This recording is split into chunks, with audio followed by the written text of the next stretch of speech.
Ассаламу алейкум, урматтуу туугандар. Баарыңыздарга Алланын рахматы, райымы, мээрими, тынчтыгы болсун.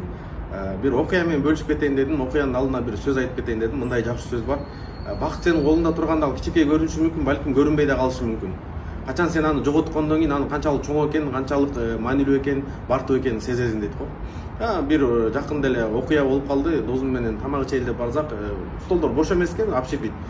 Бир эки адам отурган экен, ошо 4 кишилик отурат да, 2 киши бош экен, экөө отурган экен. Экөөбүз барып отурдук дагы, анан сүйлөшүп калдык. Анан откуда наркы берип сөз болуп калды. Мы из Чечни дейт. Силер каяктансыңар? Биз Кыргызстанданбыз дедик. Сүйлөшүп отурам, чечендер өзүңкүн баягы баштайт го. Ну, чё там, Кыргызстан маленький страна, да, депчи. Ну-ка, өзүң баштадың деп анан айттым. Да, мы маленький страна, но мы независимая страна. Альхамдулилля, биз көз карандыс мамлекетпиз деп атам да менчи. И за вас тоже дуа делаем, что вы тоже были независимой страной. У нас, альхамдулилля, свой президент есть, он тоже кыргыз, Садыр Нуркожоевич называется.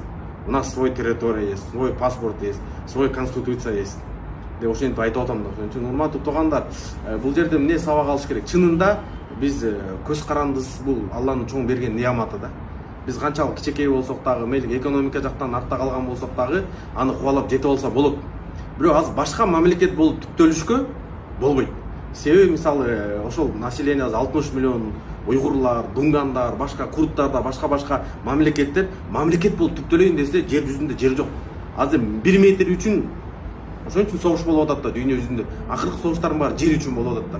Ошон үчүн туугандар, биз Алланын чоң неаматы. Биздин ата бабаларыбызга чексиз шүгүрдөш керек. Ошолордун көз жашы төгүлүп, ошолордун каны төгүлүп, бул эгемендүүлүк келген да. Андан тышкарыда Аллага чексиз шүгүрдөш керек. Ошо мурунку ата бабаларыбызга ушу Кыргызстандай жерди тандап койгонуна Аллага шүгүр да. Бейиштей эле жерде жашайбыз. Аны билиш үчүн башка мамлекеттерге чыгып көрүш керек экенбиз да. Ошон үчүн мамлекет кичинекей эмес. Аллага шүгүр, дүйнө жүзүндө 200 мамлекет болсо, ошондо биз 87-орунда туруп атабыз да. Бул Аллага шүгүр. Балким мамлекетибиз тарып эмес, биздин пейлибиз тарып барат. Айтат го, сен пейлиң кенен болсо аламды ичиңе батырасың. Сен пейлиң тар болсо өзүң тура аламга батпайсың. Биздин Жусуп Абдрахманов атабыз ушул Кыргызстанга, берекелүү Кыргызстанга, өзү кыйналып турса да, эли кыйналып турса да, казактар ачкалыктан кырылып атканда 1931-жылы 100 000 казакты киргизип алган экен да, багып калган, сактап калган. Биздин ата бабалар ушундай мындай берешен болгон, ушундай эркек болгон, ошолордун батырлыгы менен, ошолордун көз жашы менен бул мамлекет келген да. Бирок негедир бул эгемендүүлүк майрамды биз көп деле маани бербейбиз. Эгер мынтал карап көрө турган болсок, бул башкалардын көз жашы, башкалардын арманы. Биз ар бир балдарыбызды өстүрүп келатканда ушул майрамды майрамдаш керекпиз. Эгемендүүлүк канчалык бизге маанилүү экенин, канчалык бартуу экенин балдарыбызга үйрөтүш керекпиз да. Ошон үчүн эгемендүүлүктү сактап калыш үчүн бизде ынтымак болуш экен. Айтат го, ырыс алды ынтымак.